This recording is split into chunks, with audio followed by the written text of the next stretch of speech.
Amigos, hoy estamos entre colegas y comencemos en un intento de contextualización, recordando que el vicepresidente de la República, Tarek El Aissami, allí tenemos las imágenes en IBC, que a esta hora llegan a todos los estados de la Unión, a todos los Estados Unidos de América, a través del 427 de DirecTV. El Aissami entregó el pasado lunes a la presidenta del CNE, Tibisay Lucena, la propuesta de modificación de las bases comiciales de la Asamblea Nacional Constituyente. La propuesta incluye la realización de un referendo para aprobar un nuevo texto constitucional que genere una constituyente.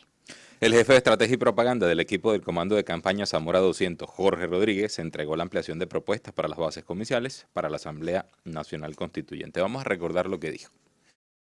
Esa modificación consta de un solo artículo y en ese artículo se exhorta a la Asamblea Nacional Constituyente debidamente electa y en consecuencia proclamada e instalada el próximo domingo 30 de julio del año 2017 a que someta al referendo aprobatorio el proyecto de constitución de la República Bolivariana de Venezuela que surja de su sede.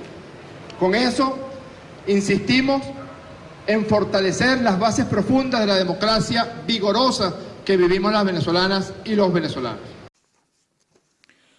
Bueno, amigos, nos acompañan Elvia Gómez, periodista, reportera de La Fuente Política.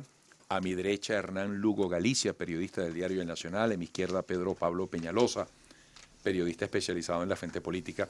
Quiero comenzar por lo último, en este preámbulo, las declaraciones de Jorge Rodríguez, quien decía que la única modificación de las bases comiciales es la que incluye la solicitud de sometimiento a referéndum consultivo al proyecto que resulte del trabajo de los constituyentes. Yo les hago la pregunta que yo me he hecho. ¿Es que acaso se podía pensar que luego de iniciado este proceso constituyente, sin haberle consultado al pueblo, se podía terminar ese proyecto de constituyente y ponerlo en vigencia sin consultarle al poder originario entendido en el soberano?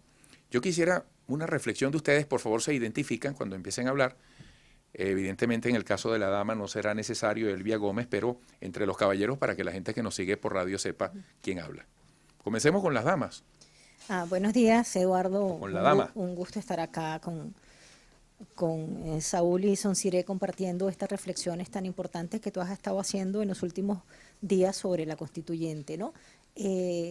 Bueno, yo respondo a tu pregunta. Lo que pasa es que yo creo que yo estoy ubicada hace rato en un sitio diferente a como tú estás viendo el país. Yo lo estoy viendo desde hace bastante rato, como la película esta de los hermanos Wachowski, Matrix, la saga, ¿no? O sea, cualquier cosa es posible. Desde hace bastante rato el gobierno nos metió en una película en donde ellos tienen muy claro el guión y donde montones de venezolanos cada día más nos estamos convenciendo en qué realidad estamos. Y yo creo que esto empezó así desde el propio año en que entró en vigencia la Constitución. Entonces, o sea, yo creo que es posible cualquier cosa que nos imaginemos. Y yo quiero recordar aquí un artículo que escribió Laureano Márquez hace muchos años ya y que él lo tituló Yo no creo. Y en ese artículo él recogía un montón de acontecimientos en donde el gobierno amenazaba y la gente decía, no, vale, yo no creo que eso vaya a suceder. Y luego se fueron materializando. Yo creo que simplemente estamos en la saga y este es el tercer capítulo de una historia que comenzó en el 99. Yo estoy de acuerdo contigo, pero yo creo que no podemos perder la capacidad de asombro. Yo creo que no podemos perder la capacidad de asombro. Creo que es un tema de responsabilidad y desde la racionalidad hacernos cuestionamientos, hacernos preguntas, porque precisamente en medio de la emocionalidad hay que apelar a la racionalidad de la gente, a manera de pregunta. O sea, imaginemos que concluyan ese proceso constituyente y hubieran ido sin consulta. O sea, yo me seguiré asombrando cada vez que vea cosas insólitas. Fíjate, Hernán Lugo Galicia. Si uno revisa todos los programas del gobierno, entre ellos, por ejemplo, lo que es el plan de campaña 2017-2030, no se habla de la posibilidad de una Asamblea Nacional Constituyente. Y el documento comenzó a circular en enero de este año. y todas las propuestas que se han realizado en ese sentido, por ejemplo, la instalación del mismo Congreso de la Patria, jamás se pensó en la posibilidad de una Asamblea Nacional Constituyente. Cuando se comienza a hablar de una Asamblea Nacional Constituyente es cuando el presidente regresa de Cuba. Y esto es importante porque él estuvo el 10 de abril en Cuba, y a partir de allí, que recibió todo el apoyo del ALBA y todos los países que de alguna manera son aliados del gobierno, ya venía con esa propuesta. Y las fuentes que hemos consultado, tanto en el PSUV como en el Polo Patriótico, señalan que eso marcó de alguna manera esta idea que Nicolás Maduro se sacó de alguna manera del sombrero. Y evidentemente que ya algunos otros personeros venían trabajando en esa idea, y por ejemplo no es casual que Aristóbulo Isturbe, por ejemplo, haya estado en el Ministerio de las Comunas o esté en el Ministerio de las Comunas, porque evidentemente ese era el propósito, ¿no? Comenzar a discutir y comenzar a ver cómo se visualizaba un escenario electoral que le favoreciera. Y por ejemplo, aquí tengo en mi poder el orden de operaciones de proceso fundacomunal.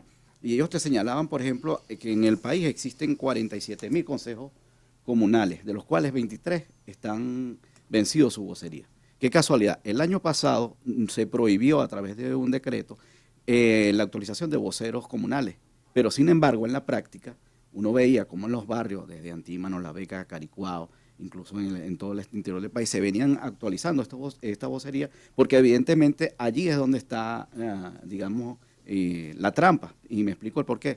De acuerdo a esta información que está manejando el Ministerio de la Comuna, se dice que hay que enfocarse electoralmente en 644 parroquias del país, porque representan el 53% del electorado nacional. Es decir, que si tú ganas en esa parroquia tienes hecho el mandado, no tienes que ir a un proceso electoral abierto, olvídate de elecciones presidenciales con la oposición, porque evidentemente tendrías que ganar allí. Pero para ganar ahí necesitas dinero, y ahí es donde entra el CLAP, donde entra el carnet de la patria como un sistema de control. Es decir, que el chavismo, a pesar de que mucha gente lo ha subestimado, está pensando en cómo mantenerse en el poder. Y es allí donde uno, por supuesto, tiene que hacerse cada día más preguntas. Y la conclusión lamentable es que quieren avanzar a torcha y mocha, sin importarle, por ejemplo, la cantidad de muertos, sin importarle la violación de la Constitución, sin importarle incluso violar algunos antecedentes o precedentes que tuvieron la Constituyente del 99. No solamente que fue consultada al pueblo, no solamente que hubo de alguna manera algunos dispositivos constitucionales como decretos emitidos por el presidente Hugo Chávez en su momento, ¿no? Sino que al menos hubo un debate y hubo tiempo para hacer ese debate. En el caso, por ejemplo, de la propuesta del presidente Chávez, si bien una vez que él llegó al poder convocó este proceso, pero digamos que al menos él tenía esa atribución de hacer una consulta, y después se hizo este proceso, y no de manera atropellada como se está haciendo en este momento.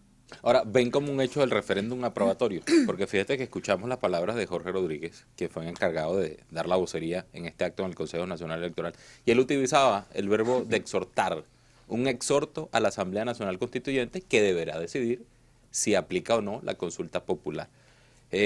¿Lo consideran así? Yo todavía pienso que ese paso de consultar finalmente todavía se puede saltar basado en estas palabras de Jorge Rodríguez. Pero Pablo Peñalosa, bienvenido. Sí, buenos días a todos. Es que ese es un punto, creo que es fundamental. Estamos hablando de una propuesta que lanzó el chavismo, que es un exhorto a una constituyente que ya decidirá, así lo han dicho, si somete a consulta o no ese proyecto. ¿Por qué dicen esto? ¿Por qué incluyen ese elemento?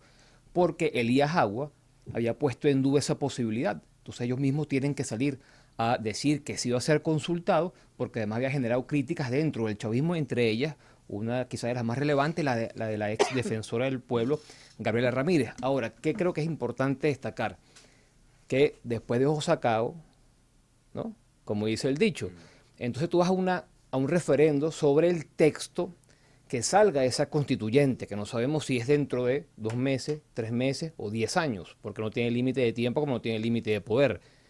Pero además, la constituyente, y creo que eso es importante subrayarlo, toma una serie de medidas en el camino que jamás serán consultadas a la gente. Por ejemplo, apenas se instala, elimina el Parlamento. De hecho, va a sesionar en el Palacio Federal Legislativo. Ya ha dicho el chavismo, vamos a poner patas arriba a la Fiscalía, vamos a reestructurar los poderes públicos. Nada de eso será sometido a referendo. Es decir, una serie de acciones, ellos se instalan, toman las funciones del Parlamento, aprobarán créditos adicionales, permitirán que el presidente Maduro firme contratos y dé concesiones en áreas mineras y petroleras, por ejemplo, y eso no será sometido a referéndum. Y ya veremos qué será sometido un texto, repito, y además en qué condiciones. Ya estamos viendo cómo se van a elegir a los constituyentes, a los miembros de la Asamblea Constituyente. Es posible que mañana te digan, bueno, muy bien, vamos a elecciones, pero también va a ser sectorizada, o no va a poder participar aquel que no votó o aquel que no apoyó a los constituyentes, etcétera, etcétera. Entonces, claro, en esas condiciones, ¿cómo tú puedes no solamente creer en esto, sino qué vas a votar? Cuando ya hayan sido eliminadas todas las instituciones, cuando ya la República haya sido fulminada por una decisión del Ejecutivo Nacional, ahora sí votemos. Y ni siquiera sabemos, repito, en qué condiciones. Entonces, claro, ya en ese momento creo que será demasiado tarde. Le consulto a mi colega Elvia Gómez. ¿Cómo va la oposición frente a todo este tinglado? Fíjate, Sonsire, perdón, antes de responderte a la pregunta, yo quiero, digamos, puntualizar algo que dice Pedro Pablo. Yo insisto que hay que hacer el análisis de la realidad sobre los acontecimientos pasados y sobre lo que ha sido el comportamiento del gobierno. Es decir, y además no perdamos de vista una denuncia que ha hecho el propio rector Luis Emilio Rondón. El proceso constituyente se está avanzando sin que el CNE haya cumplido el proceso formal de aprobar el proceso. Ya eso a nosotros nos indica qué es lo que va a pasar. Es decir, si la Constitución del 99, que se supone que está vigente, le pone, ¿verdad?, reglas y límites al Ejecutivo y aún así se están llevando todo por delante, imagínate en una constituyente que va a hacer, que los va a hacer todopoderosos. O sea, yo creo que aquí no hay que hacerse las preguntas desde el campo de la ingenuidad ni de los buenos deseos, sino desde la realidad, de lo que ha venido sucediendo. Aquí simplemente se va a imponer una cosa que en el año 2009 advirtió el difunto profesor Máximo de Seattle en una entrevista que yo le hice. Y él dijo, aquí lo que viene es bolchevismo puro y duro, comunismo bolchevique. Y entonces me acuerdo que había dirigentes políticos y hasta un muy conocido politólogo que me reclamó y me dijo, ¿cómo tú le haces la entrevista a ese señor si lo que está diciendo son unas barbaridades? Mira tú hoy. 8 años después, Fíjate y lo que estamos no es camino del recuerdo, bolchevismo. Elvia, que Máximo también me dio clases a mí y él incluso sugirió abrir una cátedra para analizar El chavismo. al chavismo. Lo recuerdo claro y perfecto. Ajá, te preguntaba, ¿cómo va la oposición en estos momentos? ¿Cómo debe maniobrar? Bueno, yo te puedo decir lo que ya se ha acordado. La oposición en la Asamblea Nacional, que es el reflejo de lo que acuerda la estrategia de la Mesa de la Unidad Democrática, es oponerse. Es más, la línea de acción es boicotear la constituyente. Y para eso es necesario la participación de todos los venezolanos. Y yo en esto de verdad quiero ser insistente, señores. Aquí lo que vamos a hacer es un país, si ya es difícil vivir aquí, va a ser un país absolutamente invivible, porque es simplemente la reproducción de Cuba con los aprendizajes que Cuba haya tenido, ¿verdad?, en cuanto a callar toda disidencia. Esto va a ser terrible. Y peor, el profesor Tomás Estraca publicó esta misma semana un artículo que decía Venezuela en el camino de Damasco. Y me sentí yo, dentro de lo terrible que él decía allí, bien, porque yo tengo meses diciendo que uno de los escenarios, cambiando lo cambiable, por supuesto, que se vislumbra es Siria. ¿Qué es lo que pasa en Siria? Un grupo vive muy bien, claro. La diferencia es que allá todavía Bashar al-Assad tiene mucho más apoyo que Nicolás Maduro, pero es un grupo que simplemente vive muy bien y el resto del país está padeciendo horrores. Y yo creo que eso es un poco lo que aquí nos tenemos que meter en la cabeza. Entonces tenemos que oponernos todos los venezolanos a eso, porque simplemente aquí va a ser, o sea, el imperio del absurdo y del horror, de verdad. Oye, se acaba de parar aquí Juan Pablo Guanipa, y en este punto coincidía con Eustoquio Contreras, que también lo afirmó aquí el pasado viernes, y ambos plantean la posibilidad de que este proceso constituyente pueda ser abortado. Desde el discurso oficial pareciera que no hay una relación con esa posibilidad. Y tanto Juan Pablo Guanipa como Eustoquio Contreras, bueno, Eustoquio decía que si se fuese a un referéndum consultivo, el chavismo pudiera perder.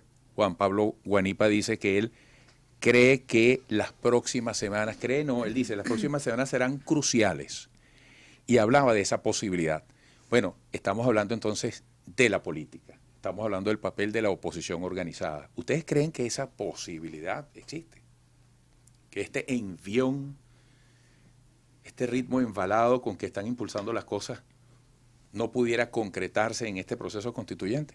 Bueno, yo creo que la protesta de alguna manera puede ayudar en esa dirección y de hecho ha ayudado no solamente para que se vean algunos gotejos institucionales, sino posiciones bien firmes y radicales de disidentes chavistas que están en contra de esta Asamblea Nacional Constituyente. Y sería interesante saber qué va a hacer la Sala Constitucional luego que la fiscal introdujo esta aclaratoria. Creo que por ahí pudiera abrirse alguna rendija, no digamos completa, a lo mejor no va a decir que la Asamblea Nacional Constituyente es ilegal en los términos que convocó Maduro, porque eso sería enfrentar a Maduro, pero evidentemente a lo mejor dará algún respiro. Esa es la información que se está manejando en el chavismo. Sin embargo, ya sabemos cómo es la composición del TCJ y evidentemente allí pudiera surgir otra cosa. Pero yo quisiera hacer hincapié a la gente que entendiera una cosa. Lo que está haciendo Maduro con la Asamblea Nacional Constituyente es darle rango constitucional a una figura que él creó el año pasado, que se llamó el Congreso de la Patria. Cuando uno revisa la forma en que fueron electos, esta persona precisamente fue de esa forma, en elecciones de segundo grado. Tanto así que desplazó a toda la base y evidentemente todos los disidentes y todos los radicales que estaban en el interior del país fueron desplazados y él tomó el control del partido. Y a partir de allí se fueron quedando capítulos del campesino, capítulos de deportista. Y evidentemente lo que se pretende ahora es darle rango constitucional y legal a esa figura. Y en lo que tiene que ver con el contenido, uno se pregunta no solamente el tiempo de duración de la Asamblea Nacional Constituyente, que ya debería estar bien claro. ¿Cómo es eso que el presidente ahora le da la prerrogativa a la gente de aprobar una constitución cuando eso es un derecho? ¿Cómo es eso que ahora se le exhorta a otro poder que puede decir, a mí solamente me soltaron, yo no estoy obligado, no tengo digamos, el carácter vinculante obligatorio para cumplir esa orden? Pero lo que me llama la atención acá es que no nos hemos puesto a vigilar y a leer algunas, por ejemplo, Constitución de Cuba. El artículo nuestro dice que la soberanía reside en el pueblo, quien la ejerce a través del voto, ¿no? Y cuando uno lee la Constitución cubana se encuentra con esto, que la soberanía reside en el pueblo, quien la ejerce a través de los órganos del poder popular. ¿Y quiénes son los órganos del poder popular? Por supuesto, los consejos comunales, las comunas, la Asamblea Nacional. Y cuando uno revisa quién elige a los miembros de la Asamblea Nacional o el Congreso de Cuba, uno se encuentra que hay unas elecciones de segundo grado y te dicen, no, es que todo el mundo tiene derecho a participar y todo el mundo se elige en asambleas de vecinos y a partir de allí, digamos, hay una amplitud según la terminología que utiliza la Constitución cubana. Y uno se pregunta, ¿también es que el presidente de la República va a ser electo así? Yo creo que el chavismo está consciente de que tiene perdida la República en los términos que están actuales, pero también es posible que la pierda aún con la nueva constituyente, con la nueva constitución, porque creo que el propósito más allá de establecer nuevas reglas es también limitar las funciones de la presidencia de la República, es decir, que tendríamos una presidencia prácticamente parecida a lo que es hoy la alcaldía metropolitana de Caracas. Tienes un poder, pero no lo puedes ejercer porque no tienes cómo hacerlo. Ahora, Pedro Pablo Peñalosa destacaba las declaraciones de Gabriela Ramírez y ella decía y adelantaba que muchos personeros del gobierno se podrían voltear al chavismo ante esta propuesta constituyente. Le preguntó a la fuente directa, ¿ustedes manejan nombres de que otras personas, siempre ligadas al chavismo, podrían presentar su rechazo públicamente a esta propuesta del Ejecutivo? Pedro. No, yo no te diría nombres, pero sí que yo he podido conversar con algunos dirigentes medios del chavismo, del PSUV, y ellos advierten que dentro del PSUV se puede dar una división entre quienes están dispuestos a hacer todo para mantenerse en el poder y aquellos que no, aquellos que dicen que debe defenderse, que debe respetarse el proyecto original que ellos consideran está plasmado en la Constitución. Entonces, a ese nivel ya tuve ciertas fricciones, ciertas diferencias. Hay quienes te dicen abiertamente, podemos pensar en un chavismo posgobierno. No tiene por qué acabarse el proyecto si dejamos el gobierno, porque además están conscientes de todo el poder que han acumulado. Pero no pareciera, cuando tú le preguntas, no pareciera que hubiese esa misma posición en la cúpula gobernante, que sí está dispuesta entonces a hacer todo para mantenerse en el poder. Hemos visto también, estamos hablando de expresiones críticas abiertas como la de Gabriela Ramírez, pero también creo que es interesante destacar la posición que ha asumido el expresidente de PDVSA y actual embajador de Venezuela ante Naciones Unidas, Rafael Ramírez, cuando advierte que la constituyente es un paso arriesgado, pero además habla de líneas rojas, es decir, alerta que esa constituyente puede terminar lesionando los derechos que están dentro de la actual Constitución. Entonces vemos que hay tensiones allí. A mí también me gustaría destacar otro punto. El chavismo ha sido absolutamente transparente, honesto y sincero sobre qué piensa hacer con esta constituyente. Lo decía el exfiscal Isaías Rodríguez, vamos a arrasar a la derecha. Lo han dicho diferentes voceros del PSV, vamos a eliminar a los diputados, vamos a poner patas arriba a la fiscalía, vamos a acabar con la oposición para imponer, dicen así, ese es el término, imponer la paz. Dice Maduro, no importa que no asista la oposición, igual vamos hacia adelante, que es como pasó con el diálogo, no importa que no vaya la oposición, yo sigo con mi diálogo, es decir, es un monólogo, razón por la cual eso ha fracasado por completo, porque no estás tomando en cuenta a ese país que te rechaza. No está planteado entonces la construcción de un pacto social que busque sentar las bases de la paz, sino que está buscándose un instrumento para eliminar a la disidencia. Eso es lo que está abiertamente planteado, hay que decirlo, además que han sido muy honestos, muy sinceros, nos han ido por las ramas al momento de vender el proyecto de la constituyente. ¿Y con qué objetivo están siendo ellos extremadamente sinceros al sol de hoy? Les consulto. Y además, ¿qué pasa con esas declaraciones que dio ayer la canciller Delcy Rodríguez acerca de negociaciones con Leopoldo López? Mira, a mí me gustaría, Sonsire, porque es que eso que acaba de decir Pedro Pablo es muy importante. El chavismo siempre fue sincero, empezando por Hugo Chávez. En el año 1998, en plena campaña electoral, yo estuve en un evento en donde todos los colegas se fueron, le tomaron declaraciones a Chávez, se fueron y solamente me quedé yo. Era un evento de Irán Gaviria con aquel partido que él tenía que se llamaba Acción Agropecuaria. En ese evento, Hugo Chávez anunció que él iba a reformar la Constitución, que iba a extender el periodo presidencial. Y la frase clave fue: Hugo Chávez entregará el poder algún día.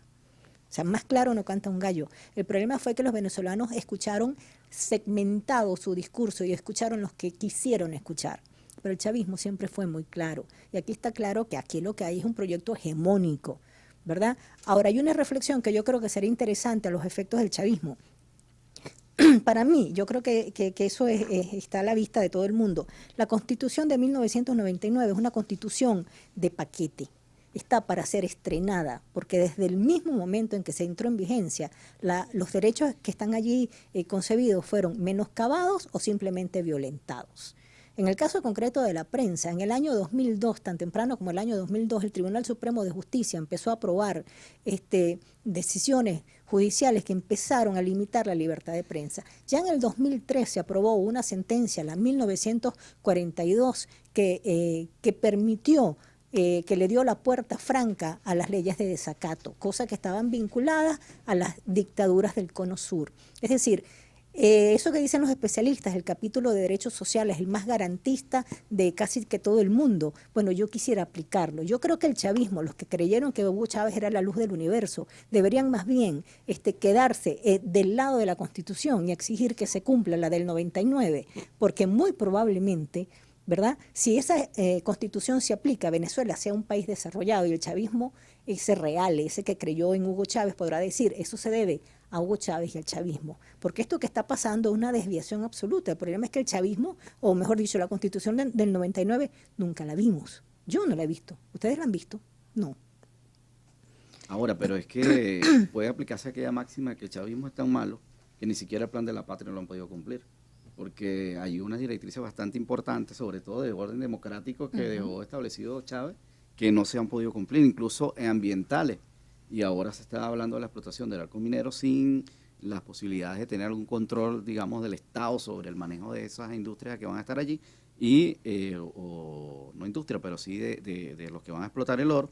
Y uno se pregunta, oye, pero si el chavismo no ha podido cumplir con sus propios programas, sus propias propuestas de trabajo, ¿cómo va a hacer para garantizar una nueva república con esta Constitución? Tenemos que hacer una pausa, y en todo esto es interesantísimo el tema de la credulidad. Estamos en un país incrédulo. Hace poco aumentaron el salario otra vez y decidieron, después de todos los años de controles que no controlan nada, decidieron una congelación de precios de bienes y servicios. Es decir, el problema en Venezuela hay un problema de credibilidad a todo nivel. Yo pienso que es el peor de los desabastecimientos, incluso mayor que el de alimentos y el de medicamentos. Pero fíjate lo siguiente, yo quiero que al regreso comencemos por lo siguiente. El CNE convocó a elecciones de gobernaciones y alcaldías, no lo hizo con las presidenciales. que deberían hacerse el año que viene. Estas perspectivas de elecciones de gobernaciones, alcaldías y presidenciales en paralelo a este proceso constituyente representan o deben representar un punto en la agenda de la Mesa de la Unidad Democrática para organizarse, para participar, para dedicar un esfuerzo, una promoción, una campaña, un proselitismo. Al regreso, por favor, el análisis con Elvia Gómez, periodista, reportera de La Fuente Política, Hernán Lugo Galicia, periodista del Nacional, y Pedro Pablo Peñalosa, periodista especializado en La Fuente Política. Regresaremos. En breve, A Tiempo, con Eduardo Rodríguez Yoliti, acompañado de Saúl Noriega y